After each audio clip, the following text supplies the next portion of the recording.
study session for Tuesday, June 20th, 2023. Will you please stand and join me in the Pledge of Allegiance?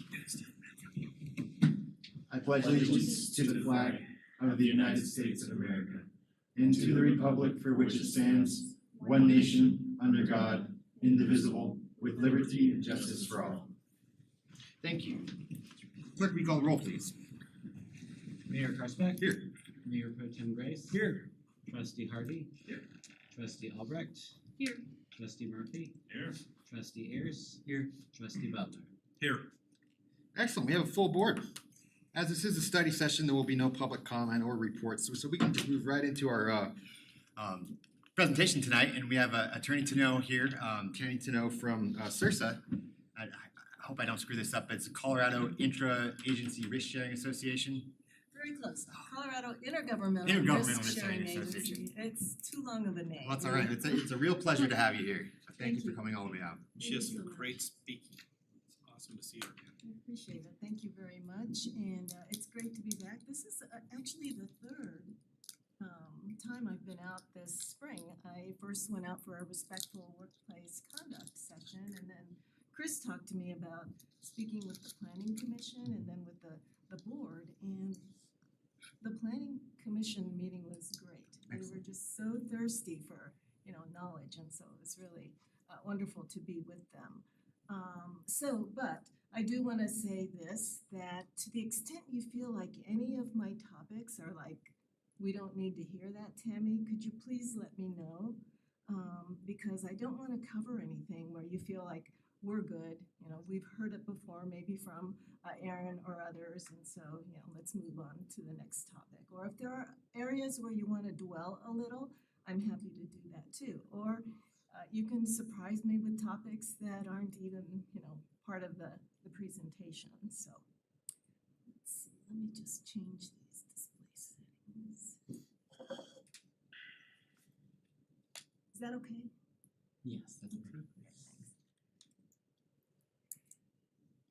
So congratulations to those of you who are relatively new to the board and or who are veterans on the board. Are there any new members on the board? Our elections are in April, so as of last April. Yeah. New to me. Yeah, relatively new for sure. Yeah, congratulations. Is it everything that you hoped it would be to be a Dream come so much I'll be honest with you. There's the political answer. I love it. It's been very fulfilling. Well, it's great that you have stepped up to serve, and it tells me one thing, whether I have met you before or not, that unlike us ordinary humans, you guys have an exceptional ability, and that is this, that you folks are able to manage your work lives, your personal lives, your charitable lives, your dogs and cats. Obviously not.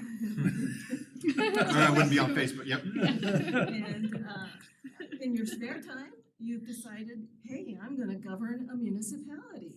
And so, you've certainly taken on a big challenge, and it speaks well to your ability to manage your time and resources. So, and those of us who are served by elected officials in municipal government very much appreciate the work that you do. So I'm going to talk about three areas: governance versus administration, a little bit about personal conduct, and then finally end with a few thoughts around meeting practices and transparency. So one thing I did to prepare was to take a look at your code of conduct. And I have to say I was very impressed by it. But I would say I'm impressed by it to the extent that you feel as a board that it reflects your values. So, to the extent that it does, I think it's a really terrific document. So the values that I pulled out of it were kind of, listed. I didn't have to search for the values. They were right there. So fiscal responsibility, professionalism, accountability, integrity. Those all sound like values we can buy into. And then transparency, respect, and service. Enhancing and promoting goodwill in public discourse, maintaining and improving the public trust, keeping an open mind and listening, striving towards a win-win. So the code called it mutually beneficial outcomes. Ethical conduct, appropriate confidentiality, and then there was, I think, quite a bit around sort of honoring a separation of powers within municipal government. Do you feel as though those are all values that kind of resound within you? Did anything jump out as being, inappropriate or missing? Yeah, I thought it was a really good set. One thing that I talk about is equality of power / equality of voice. And I want to hear how you feel about that concept because I just kind of made it up by myself. Would you agree with me that the voters intended to give each of you an equal voice on the Board of Trustees? Yeah, so in essence, and I know you can't really use math except to a certain extent, the voters intended to give each of you an equal voice on the Board of Trustees. And so are you fulfilling that equal voice? Or are there any practices that you feel might be taking away from or undermining that equal voice? So one way in which that equal voice can be undermined is if any one of you becomes sort of a regular no-show. I don't know if that's ever happened in Berthoud, but I've certainly, as a municipal attorney, faced situations where trustees just kind of dropped off the picture, right, or had other priorities, and they just weren't showing up. And so at that point, those folks who elected that trustee are saying, where's our voice on the board? Sort of the opposite of that is if one member of the Board of Trustees were to dominate, right, the time or the discussion. And I'm sure we've all encountered situations where that has happened, right?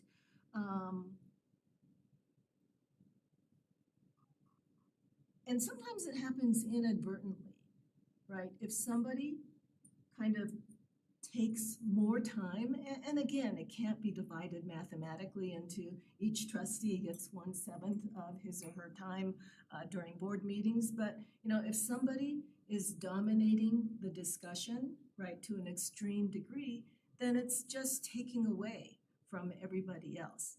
I have an extreme example of that, real life example. I'm not going to say which municipality, I'll tell you later, but this was a situation where during council comment, there was one council member who routinely took 3 hours or more during council comment.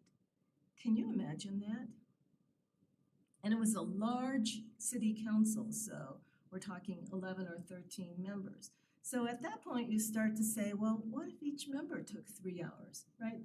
We would be there overnight and then some. And so clearly that one member was taking away from the equality of power, equality of participation of the rest of the members. And so even if not, the situation is not that extreme, I do think that respecting the time of the body as a whole does become critical to make sure that you're not unduly taking too much of the time and therefore taking away from somebody else's ability or desire to participate. I was a municipal attorney for a long time, and I did encounter the strange phenomenon of having, an elected body here that appeared to be making all of the decisions as it should have been, but then there was somebody else behind the scenes who was really kind of in charge. And that is a phenomenon that I think can be difficult to get away from, especially if there's one person or one business entity that holds a large sway over the future of the municipality. And so you need to think about the ways in which unaccountable third parties who are outside the body can end up taking away from your power and your prerogative and your responsibility to make decisions. Exclusionary behaviors. we've been reading a lot about other levels of government, and in fact, a school board has been repeatedly making the news around this practice. You know, they had a majority recently elected who all kind of thought in a similar fashion. And then there were a couple of holdovers who didn't think the way the newly elected ones, were thinking. And so the group of newly electeds excluded the, holdovers from the last election. And they did so by doing things like meeting off-site, not in compliance with the open meetings law. Just the majority of them would meet and they would decide how everything was going to go without the participation of the others. Do you see any problems with that? Definitely, right? Because every single member was duly elected. Every single member has an appropriate right and responsibility to participate, and yet not everybody was being included. And so that's been the subject of court cases, right, that have been going up and down throughout the judicial system. And at every turn, it's been very clear that's not an appropriate thing to do. Or information. Would you agree that having, insofar as possible, the same quantity and quality of information provided at the same time to each of you is probably important for decision making? So that if one of you is in possession of information that the rest of you aren't, then that person may have undue power on the board, right, by being in control of the information. We see a lot of variations of that in municipal government. Sometimes it is that one member will say, I'm the expert here. That same municipality where the one individual would have 3-hour filibustering sessions, he was also an architect. Most of the issues, any architects in this room? Okay. It could have just as well been an attorney, right? In fact, I'll plead guilty right now because I've been on a board and I've certainly been in situations where I tried to characterize every single issue as a legal issue, right? So that I could dominate, right, the discussion and the decision. But if you're not careful about how you exercise, your expert knowledge, then you can, either on purpose or inadvertently, right, end up taking power away from the rest. Because part of the reason why each of you was elected does have to do with your individual backgrounds, your experience, right? And so it is a thing to bring into the board with you, for sure. That the citizens expect that. But at the end of the day, you are all generalists. And so for one person to say, hey, this is a legal issue, I'm the lawyer here, so you gotta listen to me, right, is a way in which your 1/7 power can be taken away from you. Any other values that I'm missing here, or do you feel like that's a pretty good list of values that this board lives by? Good. So governance versus management or administration. As I mentioned, you guys have some extraordinary powers because you're able to manage very diverse facets of your life and still have time left over for governance. But governance in itself is really not a management function. Would you agree with that proposition? That they're two different things, right? They exercise two different muscle groups. So governance, of course, is primarily policy setting, it's big picture, and it's forward looking. The only time that you're not acting big picture probably has to do with quasi-judicial decisions, and we'll talk a little bit more about those in just a moment. So I use this to illustrate a few points. It's kind of a very rudimentary org chart of municipal government. We start with the ownership, which of course would be the citizens of the municipality who put you in office. Governance, you all. management, your manager and department heads, supervisors, and then frontline employees. Pretty obvious, but an accurate org chart, right? So I use this to illustrate three things. Number one, time horizons. So when you're looking at frontline employees, I would say their time horizons are pretty short, right? What do we need to get accomplished today? If you look at supervisors and your manager, their time horizons are further out. What do we need to get accomplished this week, this month, this year? So your time horizons should be even further out than the rest of the members of your team. Now, what do we need to be doing in 5 years, 10 years, 50 years? To the extent that your time and your energy are being taken up by things that are of a very short time horizon, then I would suggest that that could be telling you that you're operating at the wrong level in the organization. So if what's taking up your time, your concern is what's happening today, or even worse, what happened yesterday, then it's possible that you're operating at the wrong level in the organization. Dealings within the chain of command. Tell me if you agree or disagree with this rule that I just made up, and that is this, that nobody in the organization, from the governing body on down to frontline employees, should be jumping up or down more than one level in the organization in dealing with others. So, push back, please, but I'll describe it. No, it's a good idea, and in general, I do agree with it. I mean, I guess it comes down to if there's a dysfunction or a disagreement, then that would not necessarily be true. But if everything's going according to plan and communication's effective up and down, then you're right. There shouldn't be any reason to go above that. Yeah, and you raise a good point. It's a good rule when things are running the way they're supposed to be running. And so the question then becomes, well, what do we do if things aren't running so well? But my contention is that if you're a frontline employee, you should be dealing with your own supervisor. If you're a supervisor, you should be dealing with the department head, right, and so on up.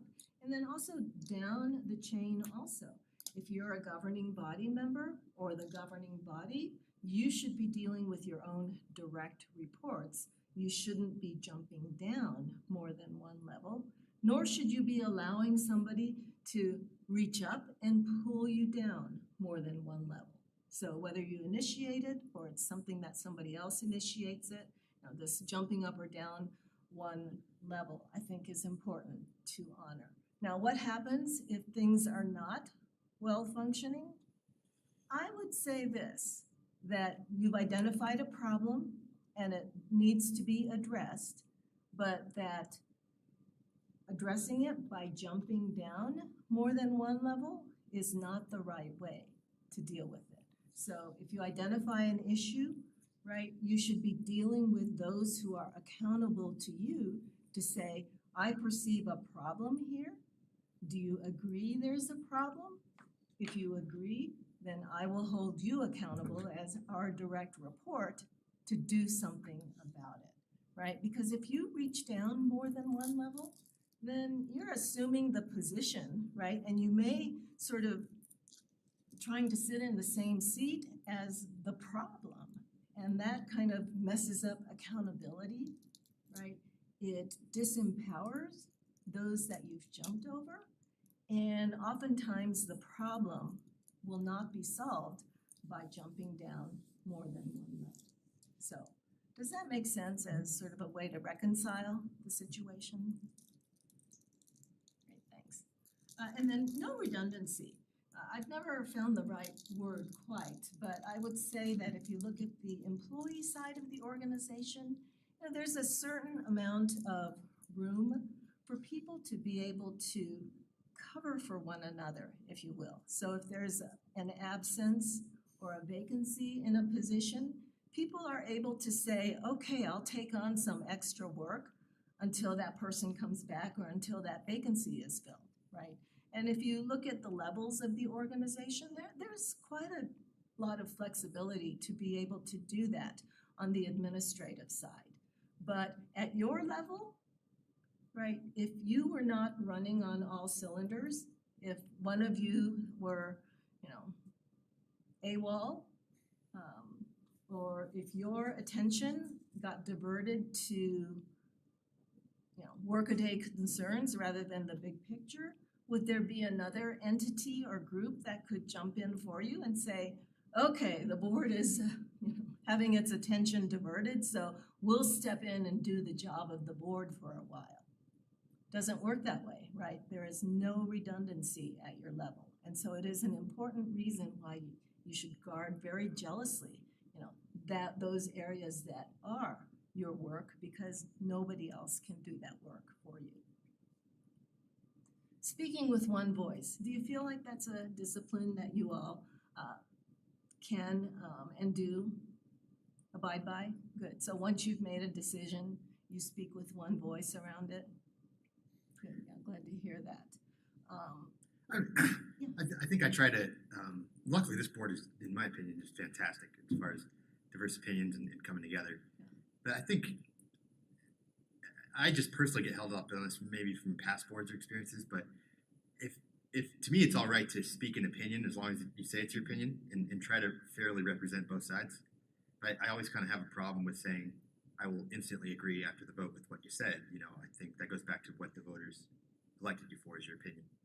Is that fair? Yeah, I think that's very fair. No, nobody expects you to put up a false front in terms of unity, right? If you were 6-1, right, and you were the one, then nobody expects you to, smile and march in lockstep. But, I think it's about honoring the decision and not undermining it. But that doesn't mean you can't say, I didn't agree with the decision. As you know, I was the lone voice against it, but the board has spoken, and so we'll move on. Maybe it's move on for now, but we'll move on. It's that sort of undermining that can happen that I think is destructive. And also, once you do that, then next time you can expect that you will be in the majority and you will find somebody else trying to undermine your decision. So quasi-judicial. So has this topic been kind of beat to death with you guys? Not I so can never much? hear enough about it. So that's great. Really. That's very kind. This is one of those little known areas, I think, of being a municipal official, because those of you who are relatively new to this position, did you say when you were running for office, I am going to be a judge of sorts, right? It probably was not uppermost in your mind in terms of the things that you thought you would be doing as an elected official in Berthoud. So it's little known, and the rules are weird and counterintuitive, and they're almost sort of opposite from rules that apply in other contexts.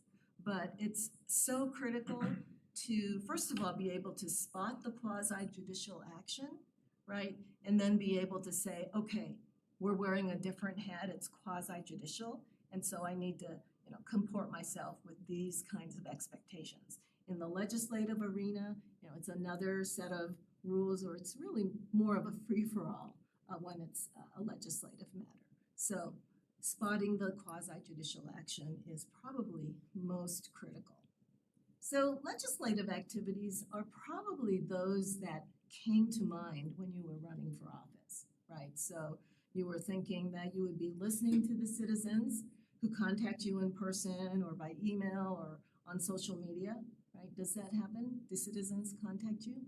Yeah, They absolutely. don't understand the process. They think it's just a matter of we can just come up here and vote our opinion and not take into consideration the rules that we have to follow in our decision making. Yeah. It's not just about opinion, it's Yeah.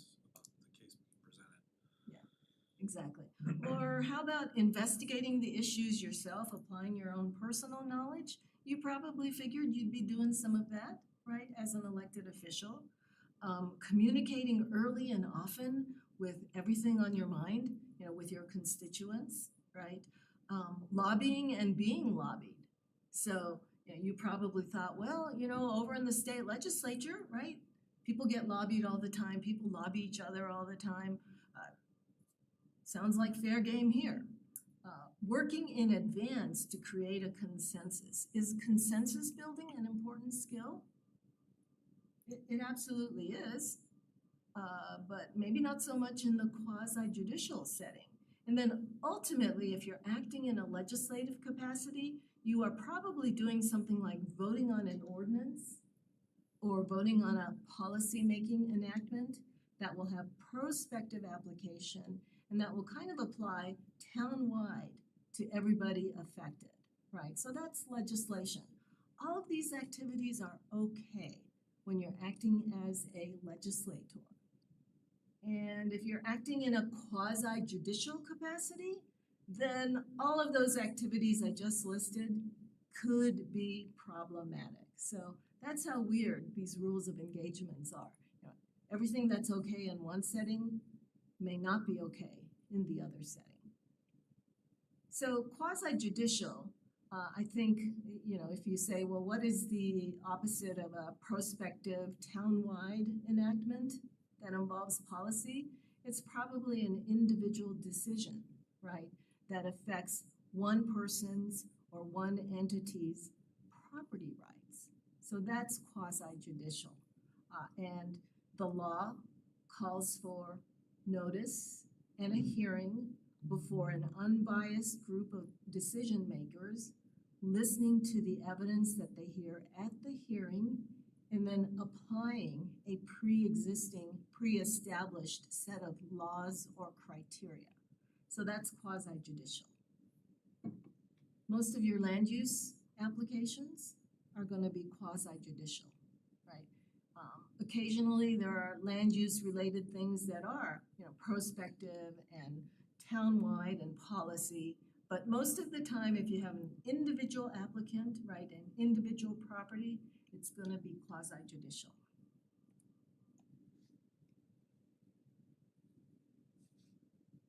So these rules around quasi-judicial conduct, I was deeply wounded one year when I was giving this presentation and the mayor interrupted me.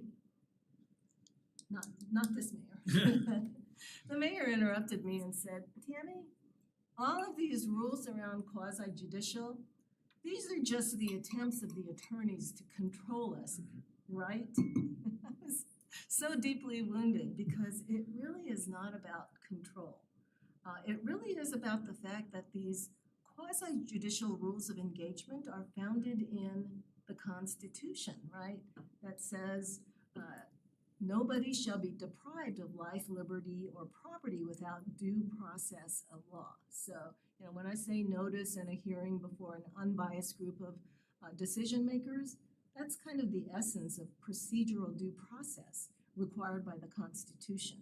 And so when Aaron, you know, emphasizes these rules, or when I come in and, you know, beat them to death, I'm here and Aaron is here because we want to protect your right, your prerogative to participate in the decision making as a fair and unbiased decision maker. Because the worst thing that can happen is that something you say or do, however inadvertently, you know, ends up casting doubt on your impartiality, such that you have to say, well, I'm going to have to sit this one out and recuse myself, right? At that point, you know, the town is deprived of 1/7 of its decision makers, and you are deprived of the right and responsibility to participate. So that's really what we're trying to do when we talk about quasi-judicial. Does that make sense? Yes. I have a thing to bring up on the subject, I started on planning commission prior to being elected. And I kind of had some understanding of, the judicial process, and especially with land use and stuff. And I feel like not only our planning commission, but our board has done very well, not only communicating at meetings, but also operating under those rules. I feel like the challenge is maybe conveyance of that communication to the public about difference. And I was wondering if you had thoughts on better ways to communicate. I mean, when we operate, usually we have it in the presentation where, this is kind of a different process we're Right. talking about here to the public that's present. But when we go to kind of describe our decisions to the public, I do my best to, try and convey the difference there, but is there any ideas or thoughts you had on like how to communicate with the public on that? Yeah, it's a great question.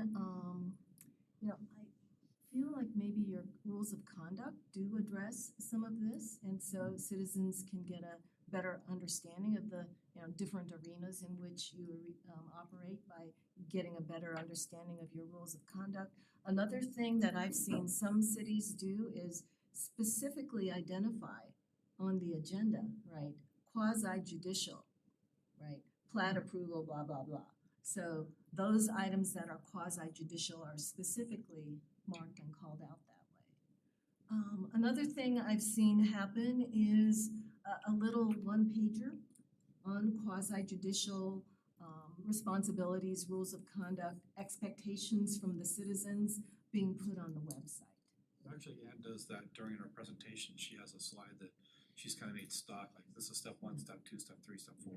And she makes that kind of a standard part of her presentation Yeah. to explain where we're at in the process. Yeah. We're on step 3 just tonight. Yeah, So- yeah, she's Which has awesome been and that's a helpful with great that. idea. And that was, I think, came as a request from us that, can you put that up there, explain where we're at in the process?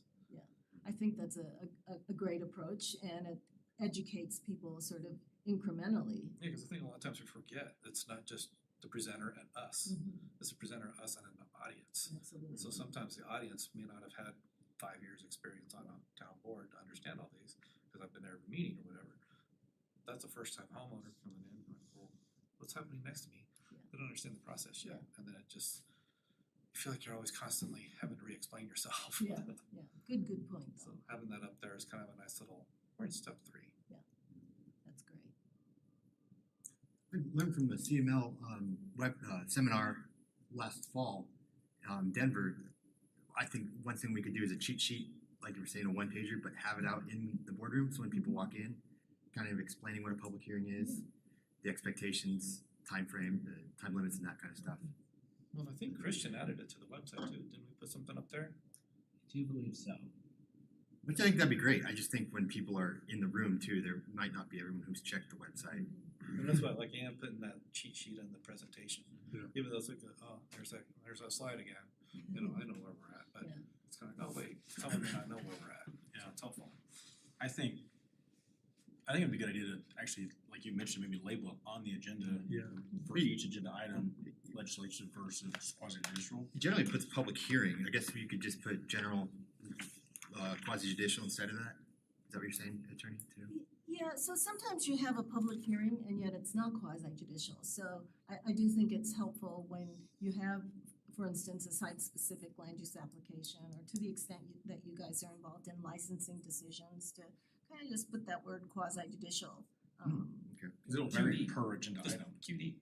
I never knew that you could have a public hearing that wasn't quasi judicial, so that's great. Let's see, what, How many laws have I screwed up? no, and those are like the public hearing on the budget. Okay. Right? Yeah, so they don't happen all that often, Okay. but yeah. Yep. So, I think that the quasi judicial rules of conduct are kind of like the opposite of what is okay in a legislative context. So don't make up your mind before the hearing. Don't make statements outside of or before the hearing that could reflect that you might have made up your mind, or that you feel one way or the other, or that you hate the applicant, or something along those lines.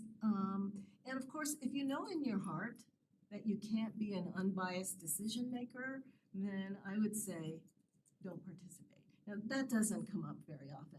More often it's something that you may have said perhaps before you were elected that might come back to haunt you.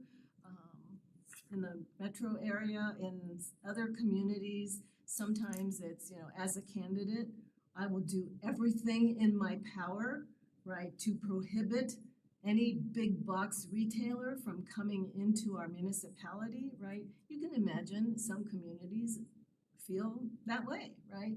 And if somebody as a candidate made a statement like that, then they've got some splaining to do before they can participate as an unbiased decision maker. if that kind of issue actually does come before them in a quasi judicial capacity. Let's see, explaining your vote. So I like to talk about explaining your vote on a quasi judicial matter because as a city attorney, one of the things that took about 20 years off my life was one night we were at a very contentious public hearing on an extremely controversial land use application. If you can imagine entertaining a land use application for something like, a landfill within town limits, or a medical waste incinerator within town limits, right? Opinions were very divided around that, but the matter finally came to a hearing and there were recommendations from the staff. And then when it came time to vote, 4-3, it was approved, okay? But one by one, as people were called on to vote, the council member sitting next to me raised his hand and said, "I'd like to explain my vote. I'm voting no. I heard a lot of evidence tonight that talked about what a wonderful application this was and how it complied with all state and local requirements. But I don't really care about any of that. I've had 100 citizens contact me before the hearing, and all of them, to a person, told me I had to vote no. So I'm voting no." Can you imagine that happening? I'm sure lawsuits happened after that, or Well, thank goodness it was a 4-3 vote in favor.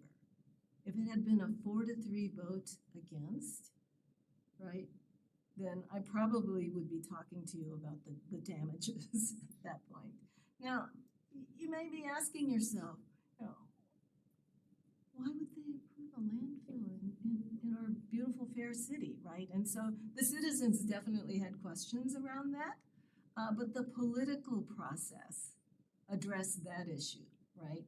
I can't remember if there was a recall at the time, but there were certainly initiated ordinances that shut that down forever. So, things played out kind of oddly, but I will never forget the council member who made that comment on the record and basically admitted, right, I'm a biased decision maker. I didn't listen to the testimony. I don't care about the evidence, right? All these ex parte contacts are what,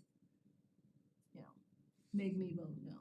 So that's an extreme example, but I have seen, varying levels of sort of cringe-worthy explanations for voting.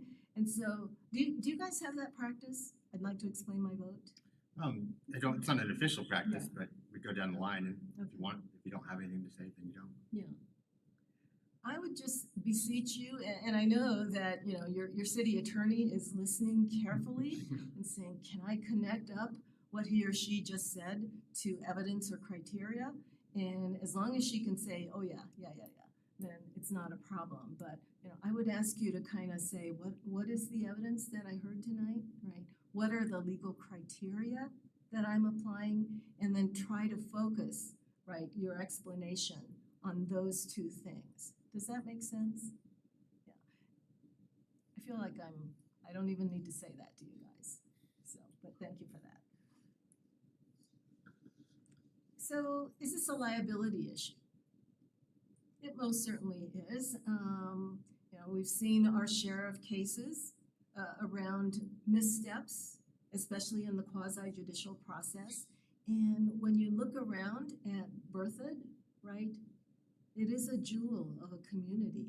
And so the land values, the interests that people have in this community, right, big time. And so doing things right is critical because there are certainly, big money damages implicated if missteps are made. Personal conduct. This is an area where I kind of felt like, and I feel like from, watching you guys interact, that you guys are doing pretty well. Would you say that you're able to interact with one another in a pretty civil fashion? I get I'm- that yeah. sense. Yeah, I think we do. So, and that's not to say that you have to agree on every issue, right? Disagreement, discussion, debate, right?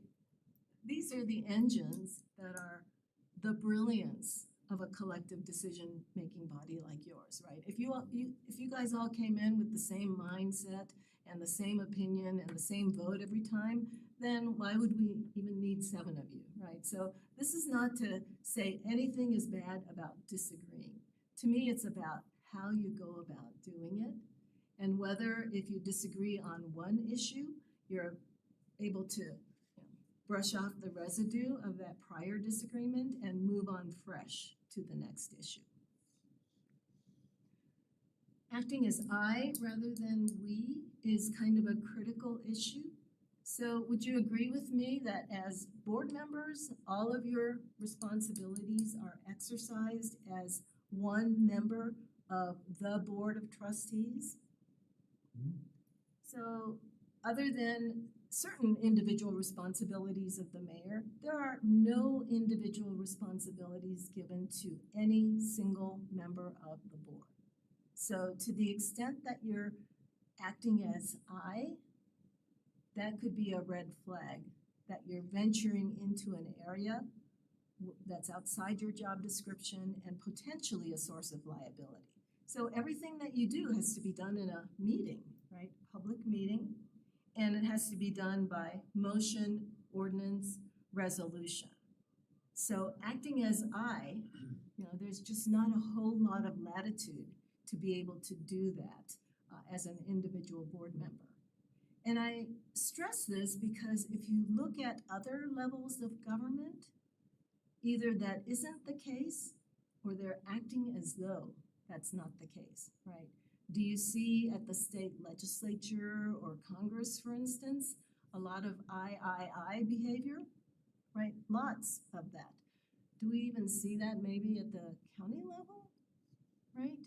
Maybe more than in municipal government, but I would say there's a different tradition, maybe a different set of laws at the state level certainly, where things like constituent service are really a thing. But constituent service is one of those areas where if you're not careful about how you go about doing it, you end up being the I rather than part of the we. So constituent service would be, for instance, a neighbor contacts one of you and says, hey, I'm having a lot of trouble reaching the Public Works Department and I've had this pothole in front of my house for the past 3 months. Can you help me out? What would be the right response in a contact like that?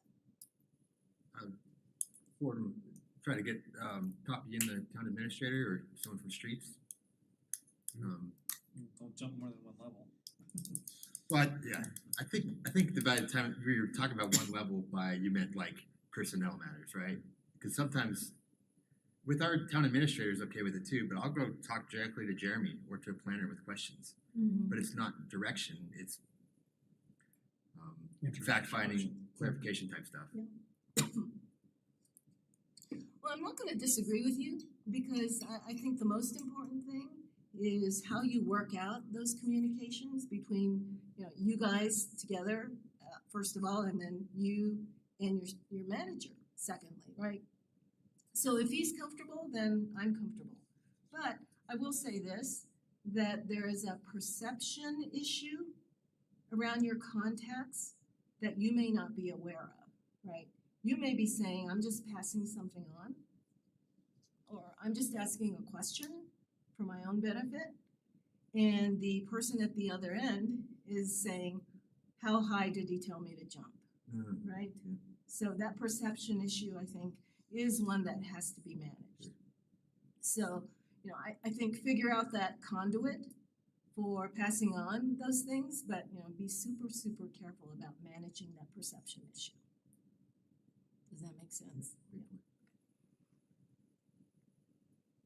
So I rather than we. I think we've sort of talked about this, but you know, when one member of the board or a small portion of the entire board starts giving instructions to staff members, right, that becomes problematic for a number of reasons, among which, you know, not just the jumping up more than one level rule, but it kind of cuts the rest of you out of that discussion, right, potentially. So it interferes with that equality of participation rule. Or let's say that you are on the wrong end of a big, big issue, you know, important issue to you. And you decide you're not gonna let it go. You continue to pursue your own agenda, even though the board has moved in a different direction, right? And has said to you, let's move on. If you continue to pursue your own agenda, then that's acting as I rather than we. Advocacy or constituent service, you know, I think we've already touched upon this, but have you ever been in a situation where you felt like you were actually in an advocacy role for, you know, one perspective that maybe, you know, was very important to some of those who elected you? Yeah, it happens. And I think you have to be super, super cautious about advocacy because number one, if it's gonna be a quasi-judicial issue or is, then advocacy is inconsistent with being an impartial judge, right? And also when you think about advocacy, you know, how many perspectives, positions, things that are to be advocated for exist among your constituency, right? So many. You can't possibly be an advocate for everybody. And so it does become hard then to say, I'll advocate for this, but not for that. So advocacy can be an awkward thing to do. Other ways in which I rather than we acts can happen, you know, we've already talked about the jumping up or down more than one level. Cutting out the manager, right, obviously is something not to be done in your actions or in your communications. Sometimes though this happens informally.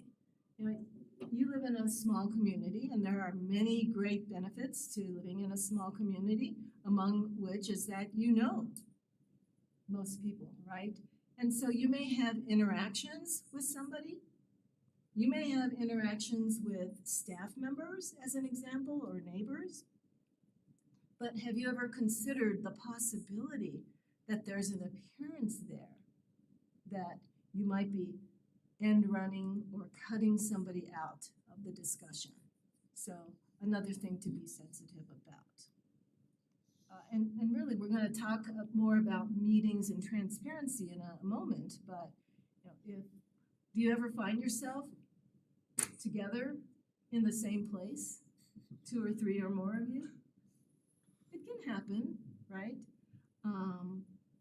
Do you feel as though that's a time to be super sensitive around perceptions? Yeah. What if you found yourselves together at the local watering hole and you were like, oh, we're just having drinks together?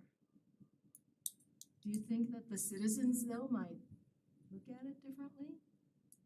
So again, perceptions can override the reality and become problematic. Emails. I presume each of you has a town email, is that correct? Do you guys ever email one another? Or do you guys ever receive an email to all of you and then you start hitting the reply all button? And that It's happened. Yeah, yeah. I could be a We've been culprit, told yeah. a couple times, like, don't use the reply all button, please. It could be construed as a meeting. It's not publicly marked or noticed, so please don't. Awesome, Send it back to the town manager, the attorney, they'll handle it from here, but please don't. awesome, perfect, right? Who would have ever thought, right? Email is a meeting, right? It's counterintuitive, and yet it can happen. And it's one thing for it to happen inadvertently, right? You just hit the reply all without thinking about it. But what about the city council where, what do you guys think about this development proposal that's on our agenda coming up? Well, I'm voting yes, I think it's a great proposal. Reply all, right? Oh, I did too. Great proposal. Reply all. Yeah, it has happened. It's happened, right, in contexts where there was enough training, right, and enough cautions by the town attorney that it shouldn't have happened, but it did happen. And how did it get found out? Cora requests or litigation, right? And you're like, oops, busted, right? So, There's the even- board that was actually texting each other during a meeting. Yeah. Yes. There are neighbors. Did anybody my name? They said there was a board. Yeah, that has happened, right? There's this sort of public discussion on this side of the dais, and then there's this discussion happening also. Passing notes under the table. Right, exactly. Or sometimes you find out that you're also on Facebook Live, and so there's a whole second group of citizens kind of having public comment around everything that's happening in here, and you don't even know about it. So, you know, social media is great, but it's also kind of scary.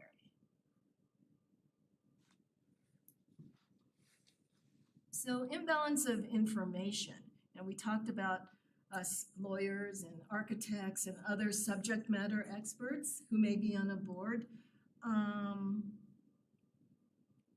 But what about the subject matter expert who became one because he or she made Cora requests to the town to get a whole treasure trove of information that only he or she had and the rest of you didn't have?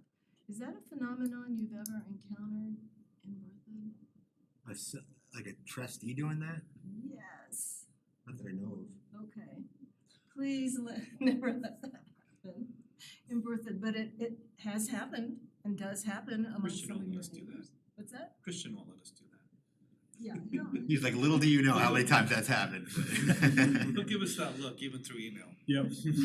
Saved the world 15 times today alone, and we don't even know about it. right, I was talking about the superpowers of the clerk, and you definitely have a clerk with superpowers here, That's so. where you got a good clerk, you keep. But you know, it can happen, it does happen, and I would highly discourage it if at all possible. You know, please trust that you are getting the information that you need, all of you, at the same time, right? And so there shouldn't be a need for one member to say, but I wanna go 10 layers deeper and, you know, get X We've had number of situations rooms like more that, stuff. and Aaron's like, okay, everybody, Christian, pull up the Google map on the screen for everybody, 'cause one of us Googled the map or whatever. Yeah. So that's a good point. So that's not a Quora request, but during public hearings, someone's had the map up, you know, that was helpful. And the audience, no one else can see it, so our attorney tried to fix the situation and say, you know, everyone's gotta see it or none. Yeah. Um, Yeah, I think that's fine. Just little things like that that you don't even think about, it's like, oh, crap, sorry. Yeah, absolutely, or That's another, bad. yeah, another way in which it can happen is if you don't have a process in place for you guys each to have individual views of a property, right? That's subject to a land use proposal, but one of you decides, hey, I'm gonna go out there and do a view of the property all by myself. Then does that mean that one of you might be in possession of information that the rest of you don't have? Right? So that's another inadvertent way in which, you know, that equality of information can be upset. You know, in a small town like this where you drive by it maybe all the time, it's like you don't even think about what you're taking in, it's like, oh, well, yeah. Well, if there was a developer in this example that reached out to the entire board saying, hey, love to get you guys on the property, walk and talk, see what it's about, you know, one at a time, obviously, so we don't have to do this. Is that bad policy, really bad policy, or does it matter? So I think there are differing views around this issue of going out to view the property. If you feel like that is something that either is happening or you would like to have happen, then to me, the win-win scenario is that you have that process baked into your land use code, right? So that everybody knows it will happen or could happen, and this is the way that it will happen. Yeah, it's like I've had that question come up, like, well, they don't have an application in-house right now, so technically it would be permissible, but then in the future, when it did come to the table, you could be putting yourself in a situation that you might have to recuse yourself, or, you know, in another situation where you may not be able to participate unbiasedly, like you were saying. And so I've always been told, play it safe and just disengage. Yeah, the best thing is for all of you to be able to do that, if possible, in a controlled setting where, same information, same time, right? So would you do, if we added that to the land use code, we could just call that like a public tour, public meeting essentially, right? Because we're all be together. Yeah, Erin can help you work out the details, of course, but yeah, it would be sort of a public viewing, you would notice it, right? So that the public could also be present, the applicant could also be present, and then there would be some rules around, does anybody get to speak, does nobody get to speak, that kind of thing, right? So, yeah, I'm sure there are models of that in other communities. So, I guess question on that. Did I understand you correctly in that you're discouraging individual site visits before a quasi-judicial hearing? I kind of am, but I will also admit that I'm pretty conservative on this point, and I will say that I've been burned by that very issue in the past. So picture this scenario. So you have an applicant from a big business, and you know just from general knowledge that their sort of brand colors are very, very garish, okay? They're orange and mustard yellow. And you just kind of know that. And so you decide that this company has similar developments in neighboring cities, and so you decide to go check them out for yourself, right? They don't have the development initiated yet in your city, so you go to 2 of your neighboring cities to check it out, and then you report back. And maybe you report back when you're explaining your vote no, right?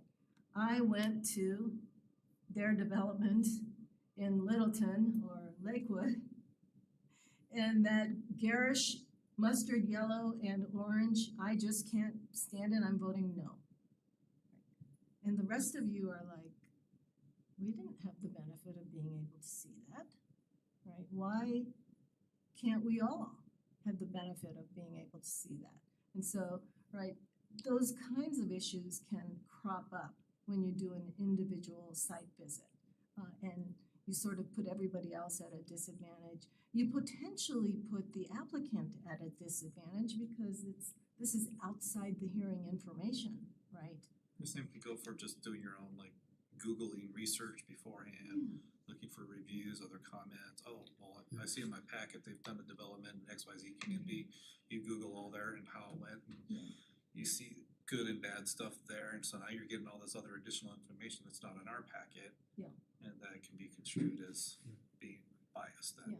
That's actually exactly what Lonnie was bringing up. Yeah, Lonnie was. Yeah, it's like, can I do some research on this beforehand? And Attorney Smith's like, no. Here's why no. Yeah, You that was- can, but whatever you find, you have to put here.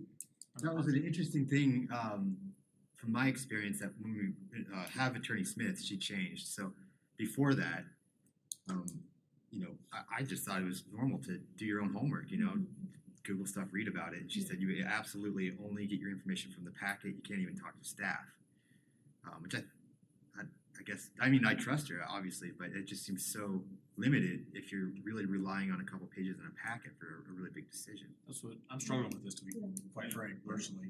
No. Yeah. My profession, I actually have some experience being out and about. Sure. And I'm a realtor, so I'm Sure. driving around the neighborhoods. I tend to drive by, development sites that are up for proposal or, whatnot. So I'm just thinking through, to me, this is a slippery slope of where do you draw that line or where the boundaries are at with this conversation, I guess. Agree. I'm the new guy here. Yeah. So keep in mind, this is a rule only for quasi judicial, right? So we're talking Right, I get land use that. applications.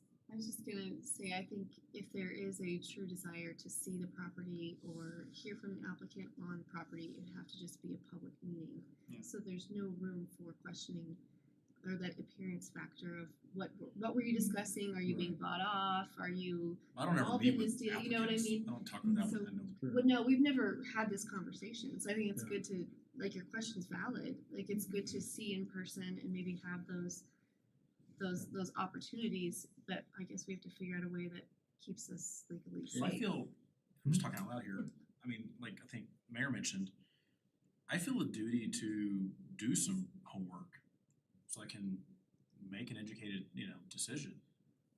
So for an example, like if you saw a quote, and this is not, I'm not saying staff has a bias and wants the truth, but national da-da-da says this, and that's the only quote or the only fact in there, and you're wondering the history of that or what, other facts around this thing, Mm-hmm. but you have to go into that thing, to that public hearing cold with just that piece of information.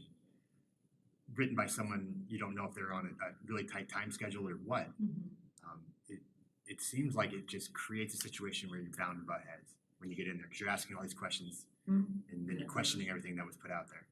Let me know if this is kind of the correct way. This is how it was explained to me once. And that is if you ever feel like you're in a quasi judicial situation where you feel uncomfortable with making a decision, that's where you take your opportunity of the motion and all that stuff. Like you can make a motion to maybe table it. Yep. Or you can make a motion to say, I make a motion to do a public visit on site.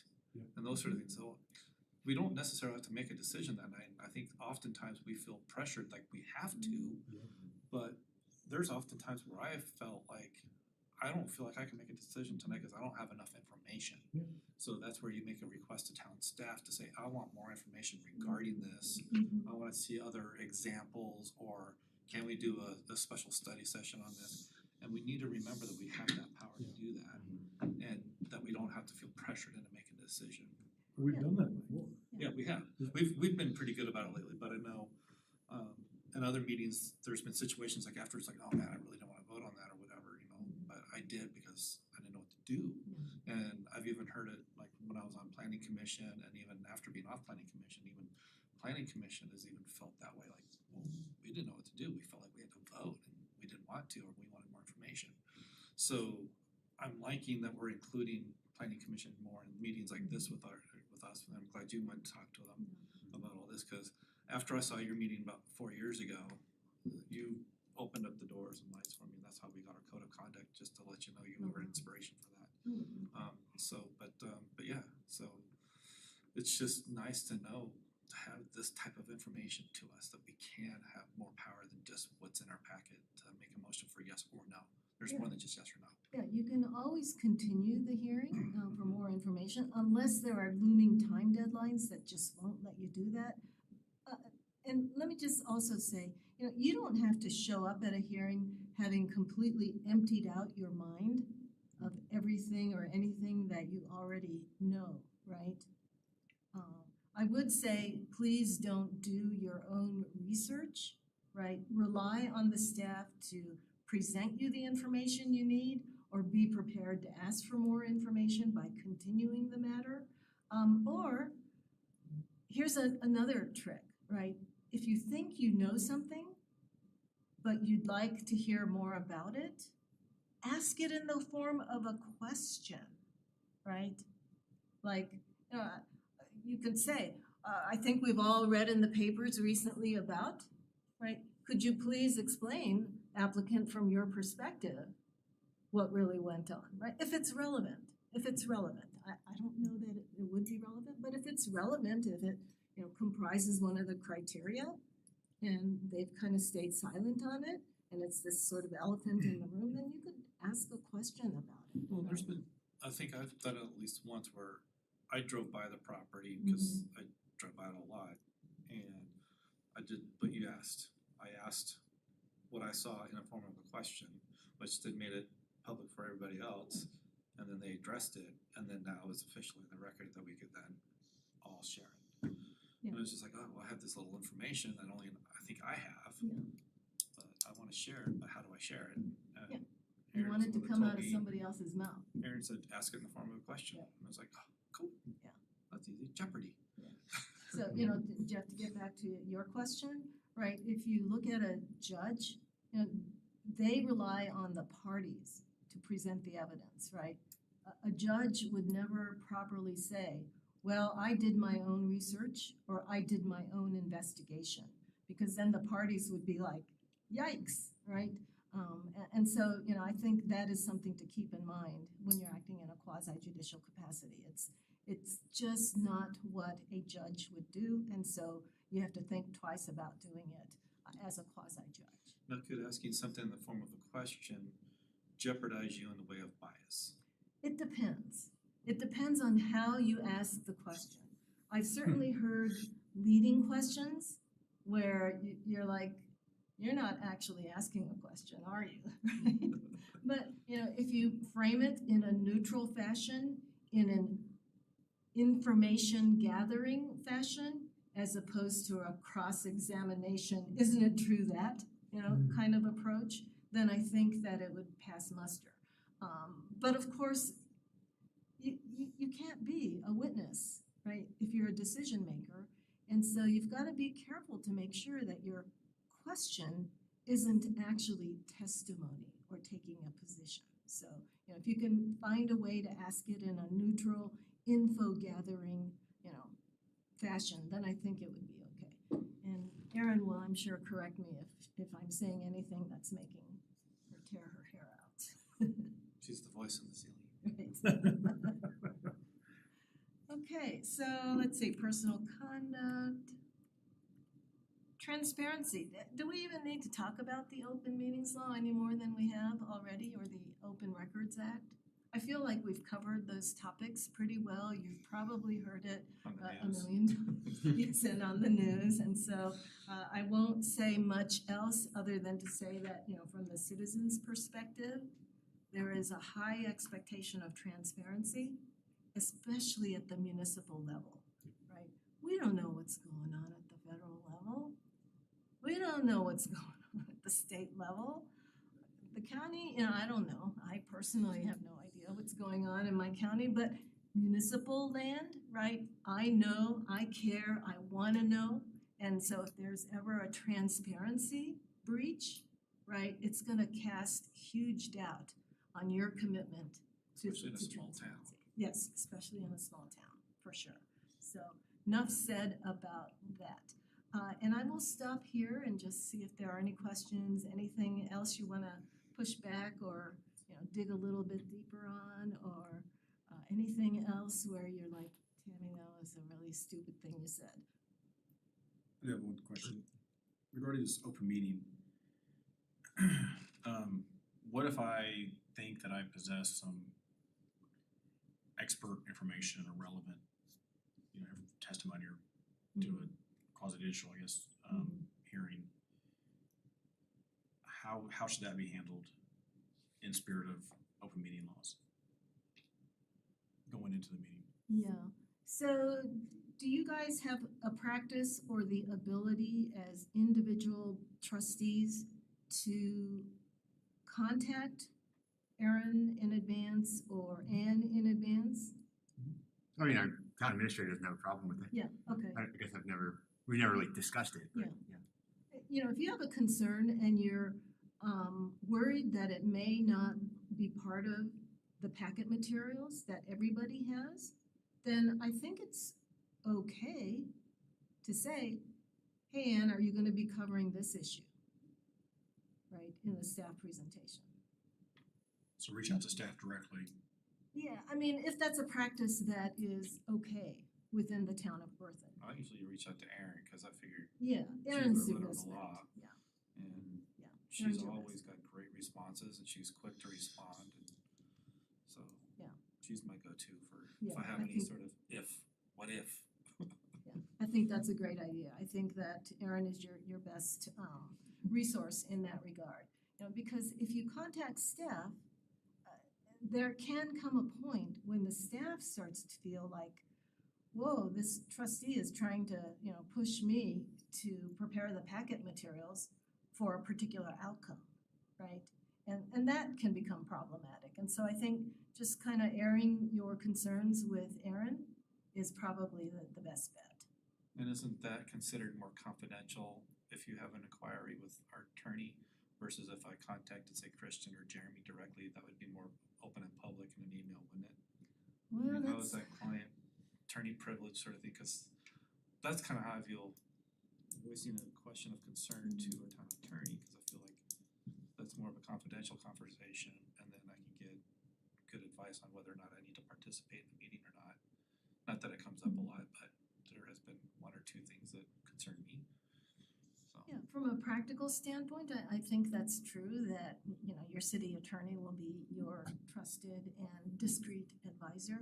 You know, if we were talking about sort of the technicalities of the attorney-client privilege, then it would probably be a much longer and more complicated discussion. But yeah, I think she is there in part to serve as a resource, not only to the board as a whole, but individually where you have questions about your official conduct. So, Yeah, cause I wouldn't wanna be accused of influencing Ann or Jeremy or Chris or somebody on staff to do something like that, but. does that give you a comfort level? Or? It does. According, I mean, I wasn't at this meeting, but according to Attorney Smith, that you just can't talk to staff ahead of a public hearing. I think that is a best practice because of the appearance that you are an advocate trying to influence the staff, right? I do think that is a best practice. You know, as a board, you can kind of say, you know, we're interested in seeing this kind of information going forward in all of our, you know, all the applications that come before us. You know, if as a realtor, for instance, you know, there's a nuance around applications that you know about because of your profession, then that's something that maybe everybody would want to know about, and that it should be sort of a standard practice going forward in all applications and not just this one where you happen to, you know, notice that there was something you might have known, you know, from a professional standpoint that others might not have. So, you know, you could bring that up in I think a separate setting and say, just as a matter of general practice, you know, should we have information in the packet about X, Y, and Z?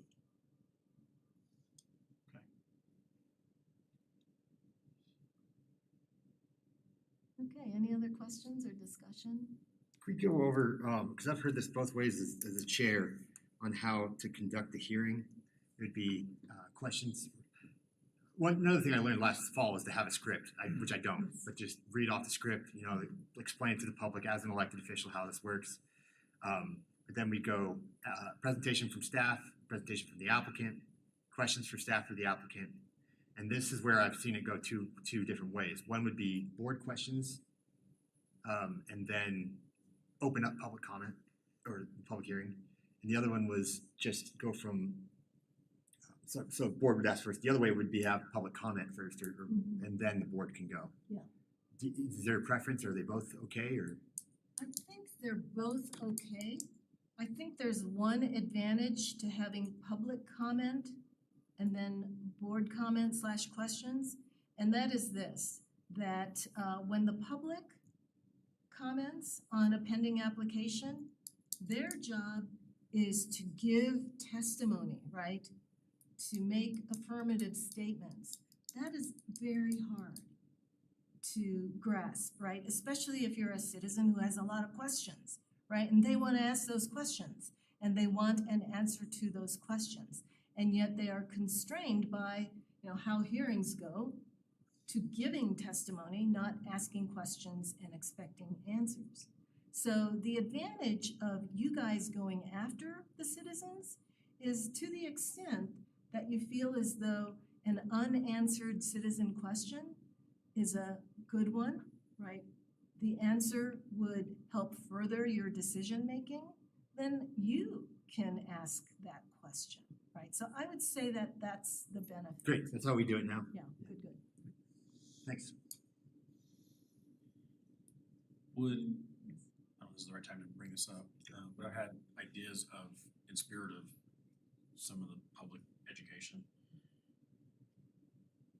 something posted somewhere, just kind of a reminder of this, meeting flow. And the Of procedure that, what we process. talked about, yeah, Of just, yeah. kind of that, how. I can make a script for me to read out. Ann has her little slide, but that kind of goes, That's a little bit more about land development approval Mhm. process. I think something more generic of legislation versus quasi-judicial. oh, I see. And then the format of how each, agenda goes. Yeah. You're saying like have it as well as- room? Yeah, something as a reminder. And then, it could be in the packet, but also we limit, testimony to 3 minutes. I think having a clock, you watch C-SPAN, so forth, Yeah, the clock stuff up like here, visible, clock over stop, Dr. watch. Public Works, get an old stoplight. Yeah, no, I That would way love you that. don't feel pressure. I would to love that as a work. chair, right? Yeah, or you got in previous boards, someone breathing over your shoulder. It's like a fight of who's right on the time. I like how R2J does at school district. It's kind of a discrete light there that only the applicant can see, and it's a warning and then a red sign, but it's not blared up to everyone. We used to have a big clock on Zoom, but then a previous trustee was speaking, was saying this is super distracting. I'm just staring at a clock. It made sense, so we kind of got rid of that.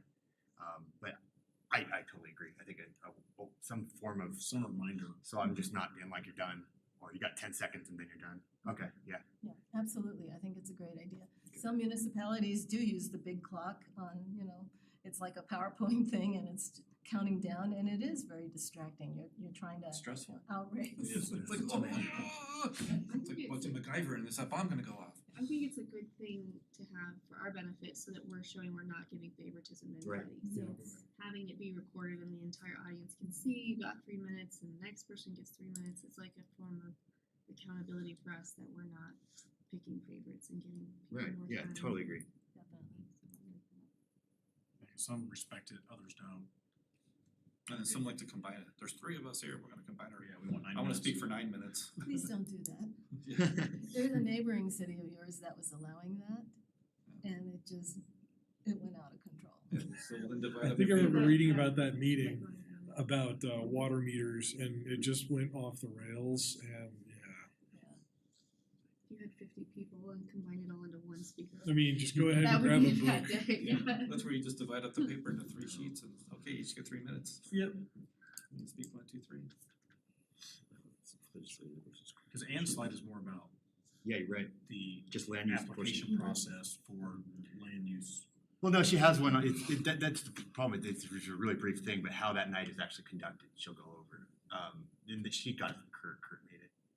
I think it's good. It's just really quick, but I like yours of more comprehensive and physical in the room, right? Then on the website, so that. Yeah, Yeah, website. kind of like, Yeah. it's kids' classroom, here's the rules, kids. Yeah. Yeah, post it up in one of those big. Be kind. And it doesn't have Respect each it doesn't have other. the time frame on it. Nap right? time is from 10 to 12:30.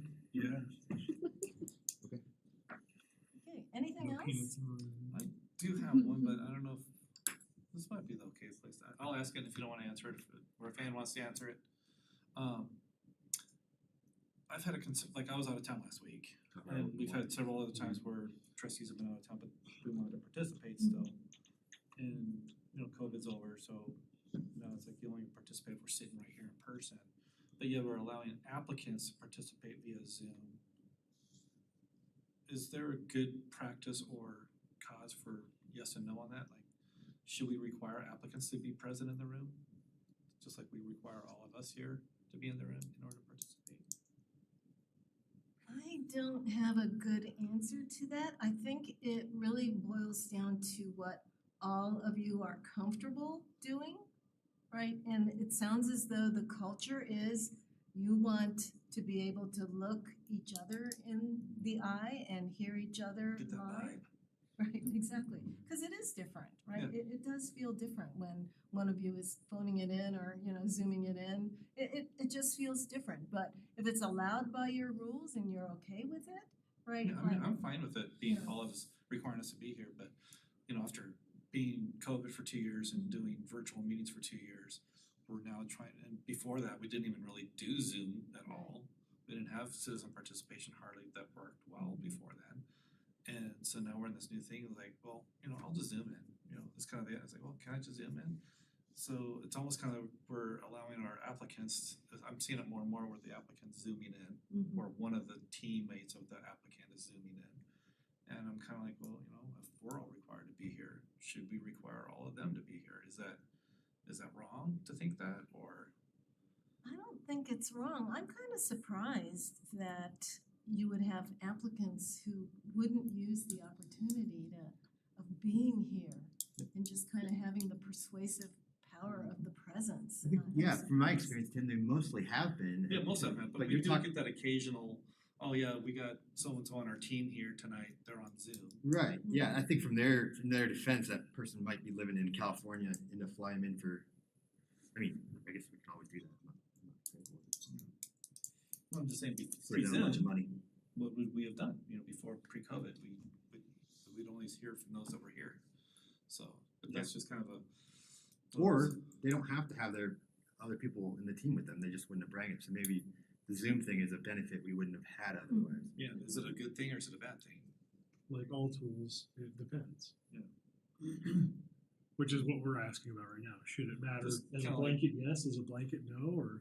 Yeah, where is it acceptable, where is it not, you know, just kind of, it's that new etiquette thing almost. It is, yeah. And, you know, we've all just gone to accept that we can only participate if we're here, and I'm fine with that, but Yeah. let's go, wait a second, but we have applicants that are participating Yeah. that aren't here, so, but. Well, no, Lonnie called in, I mean, just essentially as a public participant, not as a member of the meeting. And that was allowed. He was able to ask questions as a member of the public, but not as a voting body. That I didn't see there was any issues on, mostly because it was acting as public, but in terms of voting, I think that would where it kind of starts flipping the other direction because at that point, like, But I think it's Figure also kind of an advantage tool to us too for something to, like, maybe we should just look at it as like a quasi judicial thing versus a legislative thing. If it's quasi judicial, maybe all participants have to be present in the room, or legislative can have their expert zoom in or something. But then we have opportunities, like if you wanted to, you probably could have done this presentation from the comfort of your office and accomplished the same thing. And, you know, but it's nice having you here, just by the way. But you know, we could take advantage of getting some expert type, you know, training doing the Zoom, but that's not a legislative or a quasi-judicial matter, that's a training or study session situation, so. Just trying to get that out there and to see what your thoughts are on it from speaking with other boards. I have the same preference as you do, that, you know, sort of being face to face is much better, even for training. You know, just the opportunity to have interactions, to, you know, look at faces, to say, oh my goodness, you know, I'm I'm losing him, exactly. I'm getting them. That kind of thing.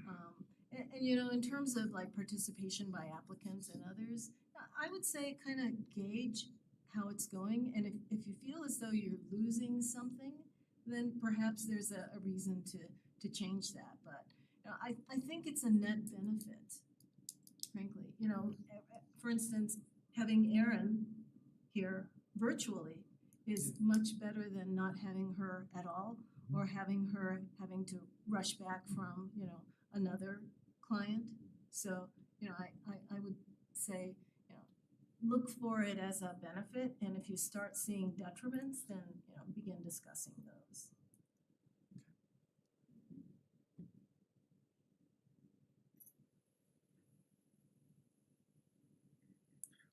What's your definition of community of interest as far as land use?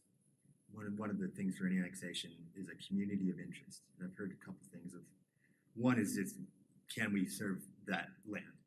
The other one would be, is there a real want by the community for that, or a perspective of a want? Do you know what I'm talking about, that I wording? do, yeah. Do you have a legal opinion on that, or?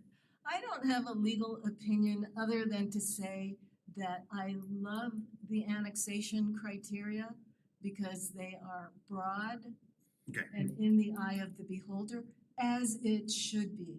Because annexing is kind of like saying, do we want to bring this person in as our son-in-law or our daughter-in-law, Yeah, right? yeah. You're having them join the That'll family. never leave the house, yeah, yeah. Exactly. They're joining the family, and so, you know, the criteria ought to be somewhat loose in terms of comfort level and what community of interest means. Like, you know, if a place that was logically part of, I don't know, let's not even talk about, you know, Bertha. Let's talk about, like, you know, other communities in southern Weld County. It's like no, you guys belong over in Frederick, right? To me, that's like a community event. Even though technically the other annexation criteria might be met, it's like, why are you coming here to Dakota? You know, right? Yeah. To me, it's like, that's how it ought to be. We ought to keep that, Pretty broad, okay. Yeah. Appreciate that. yeah. Aaron? Are you there, guys? We must not be It's saying me. too bad, she would've chimed in. Wait, Yeah. stop. All right, anything else? Be clear, that was a former staff member, that was not Aaron. Yeah. Aaron has always been very, great about that kind of stuff. I always feel like I can do things better as a chair, especially, I've been doing it since 2018, but every time I look back and like, I wish I would have done that. That was really unfair to the applicant. I do get emotional about some things, and I gotta realize there might be opportunities I need to step out. But to the point here, trustees, if you see me kind of, hey, that wasn't fair, just feel free to, probably not at a meeting, but maybe send me a polite email. I'm rather sensitive, so yeah, and I'll work on it. I know where you live. I guess as a chair too, I know This works too. it's natural or kind of trained, whatever, to speak last and let everyone else go first, ask questions and whatnot. Yeah. Sometimes I feel like I'm blurting things out, but it's to try and just, I guess, direct the conversation or redirect it. Yeah. I don't know, maybe this is, are you going to CFL next week? Maybe these are questions I can, Yeah. ask the other chairs, okay. It's a great question, though. You know, and I think you're right to be deferential because you're kind of leading from behind as the presiding officer. So, if you get out in front of everybody, then others kind of start to feel like, well, do I even get to talk? Yeah, and maybe some of it was like, I've seen people in the past and I want them to explain things, and maybe I feel like, especially, they're not new anymore, but when the trustees were new, kind of getting out there and forcing out some questions out of a situation to get them explained, but then I feel like, wait, that's also contradicting this idea of speaking last and others let this thing flow naturally. So I guess that's just, you gotta feel out the There's also situation. the phrase of read the room. Yeah, I read the room, but I don't want someone to vote on something that was like, I don't know if it, I don't have a particular example, but the applicant deliberately did not bring that up. And no one's gonna ask that question, and for some reason, me asking it last wouldn't have worked, so I Well, just don't like be butt in rude there, about the speaking, cause me, it's like, sometimes trustee may be going on and on and on, it's like, okay, they're not reading the room, that we're all looking at our watch. Oh, gotcha, yeah. It's 9:00. Yeah, right. We're gonna have to vote here pretty soon to extend the meeting, and they're still talking, and they've already said it 3 times now, and Yeah. read the room, we're all staring at you and we wanna go home, or something like that. Yep. Definitely. So, Well, in fairness, I think you actually been doing a really good job of keeping things equalitarian. So you go one side of the table, the other side of the table, staff. You'll come in first every once in a while, and I don't think that anybody here finds that like oppressive or heavy-handed. Because you're asking your own questions, they're all valid, because I know you'll ask anybody have questions, actually real quick, and you'll jump in real quick with a couple of ones that we hadn't even considered, I haven't at least. some of us just get excited, cause I'll jump in too, and Yeah. he'll go, Tim, that's a question. Yeah. Yeah. Yeah. Oh, sorry, man, I just was I so don't excited, think I that- wanna ask my question. So to your question, I don't think there's any kind of, I guess, legal precedent on it. It's more of just like, as long as you're not, I guess, bullying everybody out. Right, yeah. I think you're doing a great job in terms of balancing everything, and I think that's ultimately the goal, is to make sure everybody's balanced and you're being heard at the appropriate time. And yeah, a lot of times it means you go last, but at the same time, if Yeah. it's something that matters a lot or something that you definitely want to find an answer to sooner rather than later, jumping in like, I got questions first. Hold on, guys. I got the gavel. You're just going to deal with it. Uh-huh. That's fine too. Another one I have would be under deliberation at the end, where maybe there's 2 points to something, and if we go down the line, it might be everyone's in agreement until the last, well, not, that's me again, but someone else might be disagreeing, and I'm trying to figure out a way to do that where you could hear both sides real quick Yeah. up front, instead of everyone committing vocally to an opinion, and then someone towards the end that maybe I pick, I'll say go right to left or, and it's too late because everyone else kind of already made that vocal commitment that I'm leading this way, and in light of new information, it's kind of hard to change your mind when you've vocally said something. Is there a way to do it where I could ask, does anyone agree or does anyone disagree with this? So up front we could hear 2 sides, or is that uncommon? I'd be a little nervous about doing that. Okay. I think that there are ways in which you can kind of draw each other out. If somebody says something or asks a question and you're like, wait, what? You feel like there needs to be a better connecting up to the evidence or the criteria. criteria. I think it is okay, you know, certainly for you as the mayor to kind of draw out more, like what, you know, what did you mean by that? What criteria are of concern when you were folding your arms and saying, I don't like it? You know, please tell us more than I don't like it so that we can all understand. Yeah, what yeah, your okay, that makes concerns sense. are, you know, I guess things I was like thinking that. it was a general thing, not just public hearings, but that makes total, okay, thank you. Yeah. That's all that I have right now. I want to add one comment to that. You do have a lot of information, and I think your gut is, in the moment, I think you're probably reading it correctly, at least what I've observed. And there have been instances where you have spoken last, and that's an aha, like, wow, I didn't even ever think about that perspective or, know that information, that I do wish I'd have, heard from you sooner.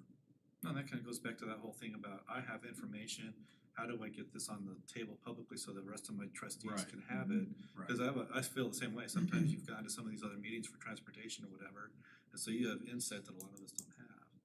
And so it would be interesting if you could somehow get that into the equation earlier as a form of a question, like Ann said, about getting that to us in that formality. Okay. Yeah, no, Before we're making opinions or. I totally agree. voting. Yeah, and likewise, same thing with, And likewise with the rest. not just an example for me of Architect, my realtor. experience, but you guys with your backgrounds too, so that's Guys, good. Try to slip it in there. Well, I feel like when you take the information from the public and then you take it from us and then you take both of those and then weigh in, I just think there's wisdom to that. Because you're really listening to your board and to the community, but then you're adding your perspective, which has some of that gravity because of your knowledge to it. So I personally feel I really appreciate that leadership style because I feel like you're listening to the collective group and the diverse opinions. Yeah.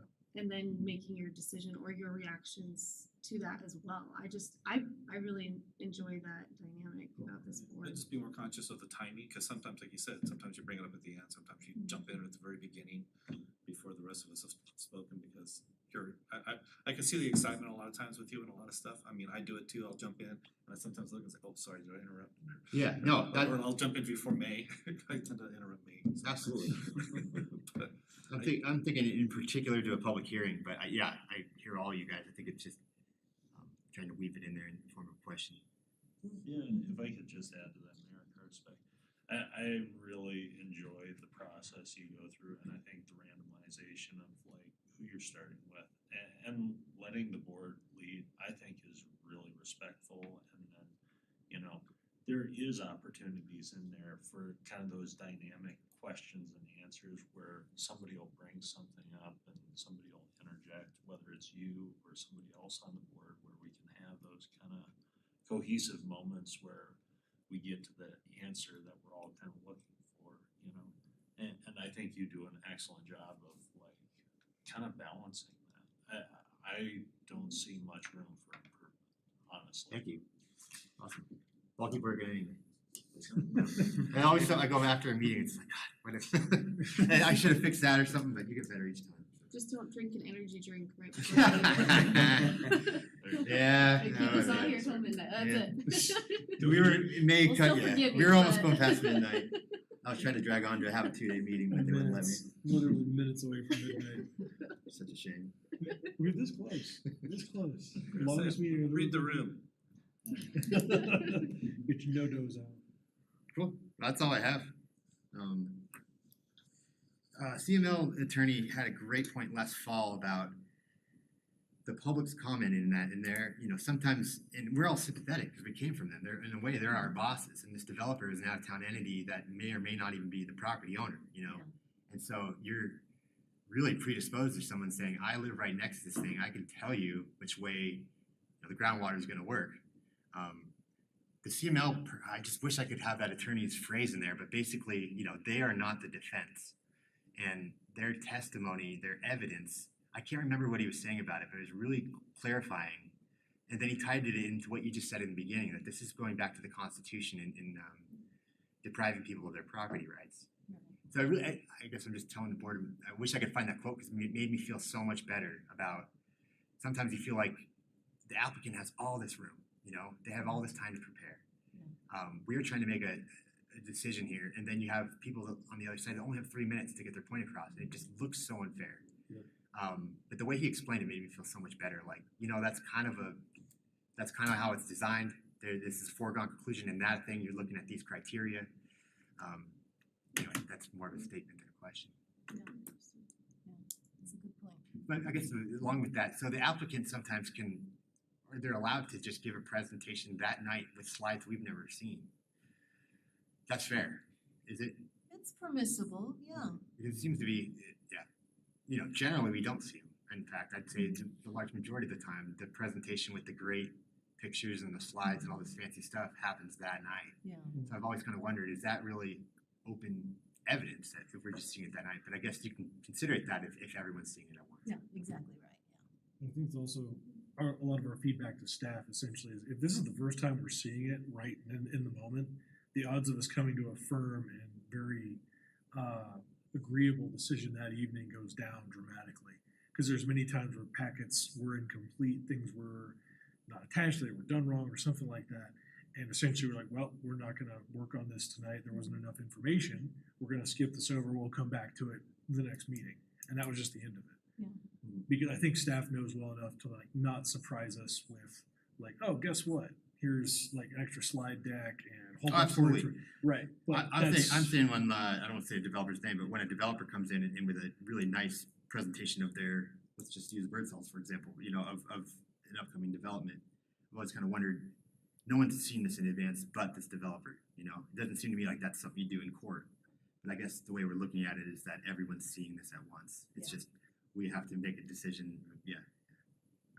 It is, And that's where we have the option to table. if we truly are coming in unbiased, with a blank mind, that is a lot of information to disseminate, live. At least personally, that's a lot to process. I have an analytical mind, maybe like an architect, that, takes a minute to digest. It does put me on the spot. Me where too, yeah. I feel We're under a ton of uncomfortable. pressure that Yes. it's hard to admit to, but it's hard to think on the spot. It's a That only pressure goes right half the time, on the other hand, is you only if- feel no. My feeling is if any of you are having a heartfelt decision, like I really can't make a decision on this tonight, I think we should be just as able to vote yes, no, or I'm having difficulty with the decision, make a motion to say, hey, how do the rest of you feel if we table this? Yeah. We shouldn't be afraid to table things versus feeling the need to vote yes or no. And that was one thing that I've noticed changed in our packets as well, is that it used to always say town staff recommends, but there was never a or town staff says if you wanna vote no, you have to have this Right. stated for reasons. So it's nice to know that it used to just come across as like we can only vote yes. But now that they've changed the packet, not only for planning commission but for us, it does now make it look like we could vote no. Yeah. But we have to have good reason for it, we have to disclose why those reasons are. So that, yeah, Or the So third option, the question, table. or is the table, yeah. based on that, could somebody recuse themselves just because they feel like they're not going to get enough information to make a choice? So I kind of feel like your code of conduct speaks a little to that. Yeah, I would say recusal is probably not the right remedy for a lack of information. I think the remedy is to get more information. Sure. Providing there's still time and the opportunity to do so, like by not closing the hearing but continuing the hearing as an example.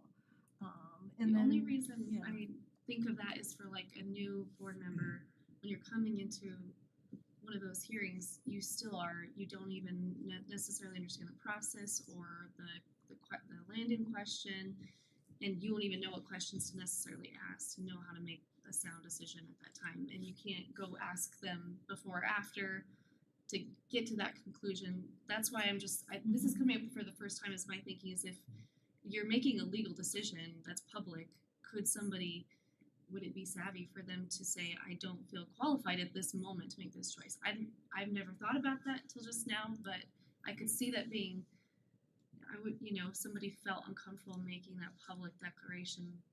Well, going off of that, would we have the ability to make a motion to have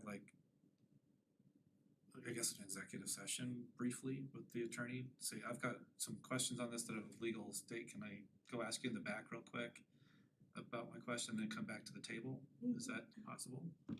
Potentially, I would be very cautious about doing that, cause it does begin to look like hide the ball to the Well, public. what if it was just one-on-one, if I said, Aaron, can I ask you a question of a private matter? Yeah. You know, like if you start like feeling like, oh man, I might have to recuse myself from this, cause that was kind of my part two question of this. Mhm. When do you know when to recuse yourself and when do you know when to just vote abstain? Okay, so So we, what's, you know, like let's what's your talk about that. definition of abstaining versus recusing yourself? let's talk about that, you know, and I think abstaining and recusal oftentimes kind of have the same end result, but you know, recusal should be saved for instances where you have a conflict of interest, right? That keeps you from being able to say with a straight face, I'm unbiased, or I don't have any financial interest that would be implicated, that kind of thing. You know, if you have a conflict of interest, then yeah, you should be recusing yourself. Abstentions, you know, maybe are sort of a lesser issue where, you know, I wasn't here for this meeting and so I don't know what happened, I'm gonna abstain. But abstentions and recusals, either way, begin to look to the public unless there's a clear justification for them, like you're just ducking a vote, right? And that is not good. There have been instances where I've seen elected officials duck a difficult vote by saying, I'm abstaining. And it's like, why are you abstaining? I'm just abstaining, right? And it's kind of clear that what they wanted was to duck the vote. Especially if they're the last vote and they force a tie. Well, that would be So that'd be really really good, low, yeah. well, three, oh, I'm abstaining, I'm not gonna be a tiebreaker, but You're about to piss off half the room at least, So- and they're not quiet about it, I can Yeah. totally see In fact, a lot of councils, and I can't remember whether think we you should guys start. have it, say that an abstention is counted as having voted with the majority, right? They're not gonna let you duck the vote. They're gonna have a rule that says if you're, you know, not brave enough to vote, we're gonna say your abstention, it counts as part of the majority, right? So I would say don't use lack of information to recuse or abstain, right? If you didn't attend the hearing on a quasi judicial matter, I think that is a good reason to, I guess you would recuse. I'm not so sure that'd be like a which. two meeting, like if we extended Yeah, it to the next exactly. meeting, you missed that Yeah, meeting. you're like, you know, you had 3 hours of testimony 2 weeks ago and I could not be there. I also, you know, didn't have time to listen to the tape, and so I have no idea what happened. I'm gonna have to recuse myself from this whole thing. Yeah. Right? I think that would be appropriate. I think something to May's point would be to schedule you right after an election, so we have some education on public it. hearings. Yeah. And then not have anything major, especially the night of swearing in. Good point. No, man, are you talking, come on, Maybe not two big things, some but hypothetical thing. try to push off, you know, as much as you can, not Yeah. forever, but just so people can get their feet on the ground. Yeah, Maybe I that's think that's a great idea. It's like, we're gonna haze you. 10,000 development or whatever. Thank you for joining the new board, now we're gonna go look about Turion again. That's gonna be fun. All right, great questions. I really appreciate the questions and the discussion. So you're essentially saying abstention, like there's nary a reason other than ducking a vote, really. I mean, recusal would be just as inequivalent and would have Mhm. better footing in your opinion. Well, it all depends upon the reasons, right? Sure. Yeah, it all depends upon the reasons. And then- If you don't have a legit reason to recuse yourself, don't do it. Same with abstentions. I can see now though how it could be abused, like you Oh, were yeah. saying. Yeah, I haven't- knew we some haven't seen trustees that, you know, they did, rather than abstain or recuse, they just wouldn't show up to the meeting. Mhm. Because That's what previous staff used to tell them to do. That's not obvious at doesn't all, look is it? That was years ago that I heard Yeah. about that Dark, recommendation. darker days. Yeah, but anyway, so kind of back to my other question about feeling like you need some legal advice on a situation. Yeah. Is that something better that would be more of a motion, that you'd wanna motion into an executive session for legal advice and then actually document at the next town board meeting that you're having an executive session? Well, could I just push back and say, what question could come up that you couldn't just ask? And then your city attorney could just say, well, that's not really a question I can answer now, right, or, right? That's the answer I'm looking for. Yeah, yeah. But I would say, you know, if you feel like it's fairly related to the matter at hand, you can Cause I raise figured it as a hypothetical or something, right, and just ask on the record. that, and then that question, sometimes you'll get it, maybe come up in a packet, you'll see that like, you know, maybe I better reach out to Aaron real quick before I bring this up in the public meeting. But, you know, interrupting a meeting for an executive session, That's Never almost looks not being transparent, Yeah. definitely. It's happened twice. One time I wasn't here, Jeff was running the meeting, and I think in that case it might have been the right thing, cause there was a trustee that was really, I had a really experienced, long-term kind of pro tem that's been around for a while. And so he called an executive session, but Mhm. basically because he was like, we're about to get sued by Mhm. what people were saying in public. So I think maybe in that case it made sense, because if he were to ask that in public, are we about to get sued? That might tip off the developer versus asking that in kind of private or is Yeah. there just never a good idea? Is that should just be asked in public? You know, I think that you can actually depend upon your city attorney to know when to say, To interrupt? if this is a topic that you're interested in discussing, if you're interested in obtaining my legal advice, then perhaps the appropriate thing to do at this time would be an executive session. And then she could wait for a motion, but for you guys to initiate it, it starts to look Yeah, like yes. hyperbole. But It's never- let her yeah. initiate it. She's on Hasn't happened in a top. while, and I Attorney feel Smith wasn't confident that here. Aaron would do something like that, but I think in our past representation, it kind of was allowed to go on, Mhm. so. And that's why we, I think, need a switch, Yeah. possibly. Aaron does do a good job of stopping us and saying, hey, this is a Put it on the brakes. prejudicial. Which we get back yeah, on hand, process. get back on tracks. She's very courteous about it. She is. I actually saw that happen. I was watching the tape of one of your neighbors who was about to get themselves in deep trouble because it seemed as though four of them had had a off-site discussion. And I think that the suggestion came from the city attorney, you know, if you would like to have an executive session to discuss the process, right, I would be happy to give you my advice in an executive session. And Yeah, we makes went right over did what they were gonna do, but, you know, I think having your city attorney, So that sort of Make thing that might come from our suggestion. city attorney, not from any of us. yeah. So she could offer it and, you know, tactfully, but we wouldn't say, hey, Aaron, can we have an executive session real quick? Just hold on. It's gonna be it's gonna be worthy. Okay. Exactly, yeah. And if she hints, we probably should. Well, you know, typically when an attorney says, I suggest you listen because it's a very expensive suggestion. That's what Bertha says. Here we go. At least if you're smart, you do. That's the intent, I hope.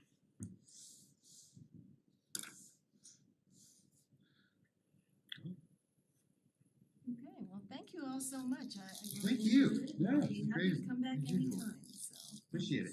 Some of us will see you next week probably and see you. sounds good, yeah. Thank you so much for coming out. Thank That was you. really Yeah, informative. thank you. Appreciate Very it. appreciated. Thank you, trustees. Alright.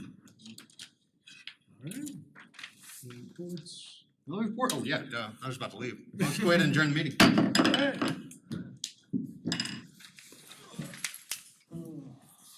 This is good. That was good. You know, several years in. We earned this knowledge, alright? We sat through it.